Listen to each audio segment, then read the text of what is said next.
Les archives papier nous rappellent que l'histoire n'a pas commencé hier. Bonjour, je suis Denis Dupont et je m'égare souvent dans les anciens numéros de l'Indépendant. Suivez-moi avec le podcast Je vous parle d'un temps.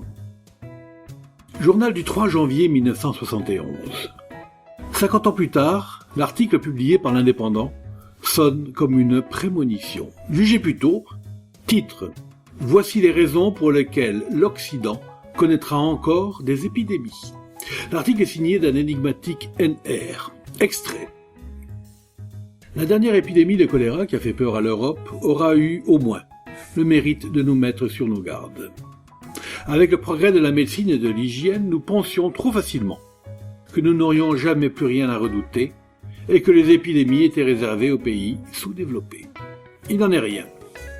L'Europe moderne, industrialisée à l'extrême, est encore à la merci de quelques méchants virus ou de bactéries qui adorent les voyages. Cela tient à plusieurs raisons. L'hygiène, dont on nous rabat les oreilles à longueur d'année, est en réalité toute relative, notamment et surtout en France. Il y a chez nous encore bien des bidonvilles et des centaines de milliers de taudis. Je vous rappelle que nous sommes en 1971.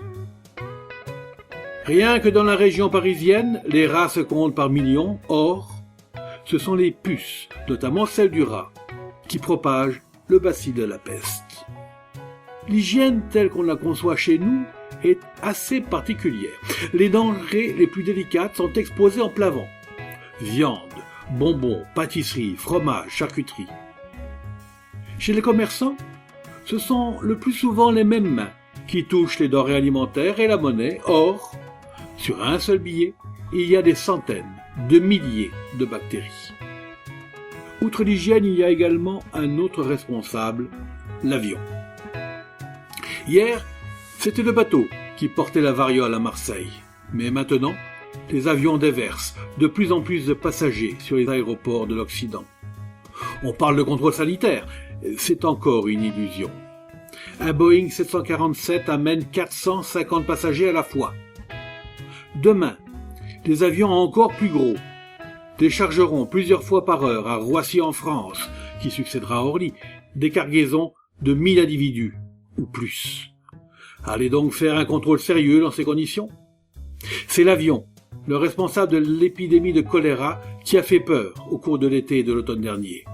Grâce à lui, le bacille souche, particulièrement virulent et résistant, a quitté l'Inde et le Pakistan, où il vit à l'état endémique, pour l'Europe. Il y a d'autres raisons qui font que l'Europe ne sera jamais complètement à l'abri des épidémies, venues généralement d'Orient.